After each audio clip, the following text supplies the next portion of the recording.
வணக்கம் ஃப்ரெண்ட்ஸ். நம்ம கேரளா லாட்ரிக்கு ரெகுலராக பாஸ் ஆகிட்டு வரக்கூடிய ஆல் போர்டு ஃபார்முலா மெத்தேடு தான் நம்ம எடுத்துகிட்டு வந்திருக்கோம். இந்த ஃபார்முலாவை வச்சு ஆல் போர்டு நீங்கள் வின்னிங் எடுக்க 1000% ரொம்ப ரொம்ப யூஸ்ஃபுல்லாக இருக்கும். தொடர்ந்து பாஸ் ஆகிட்டு வரக்கூடிய ஒரு நல்ல ஒரு ஃபார்முலா தான் நம்ம இப்போ பார்க்க போகிற ஃபார்முலா. இந்த ஃபார்முலாவை பொறுத்த வரைக்கும் பார்த்தீங்கன்னா 10 நாள் ரிசல்ட் வந்திருக்கு. ஒரே ஒரு நாள் மட்டும்தான் ஃபெயிலியர் ஆகிருக்கு. மிச்சம் எல்லா நாளுமே தொடர்ந்து பாஸ் ஆகிட்டு தான் வந்திருக்கு.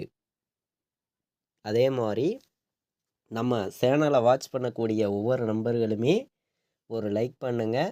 சப்ஸ்கிரைப் பண்ணாமல் பார்க்குற நம்பர்கள் சப்ஸ்கிரைப் பண்ணி வைங்க. உங்கள் நம்பர்களுக்கும் அந்த வீடியோவை ஷேர் பண்ணுங்கள். ஏன்னா இந்த ஃபார்முலாவில் கிடைக்கக்கூடிய நம்பர்ஸை வச்சு அவங்களும் வின்னிங் எடுக்க 100% யூஸ்ஃபுல்லாக இருக்கும். இந்த மெத்தேடை வச்சு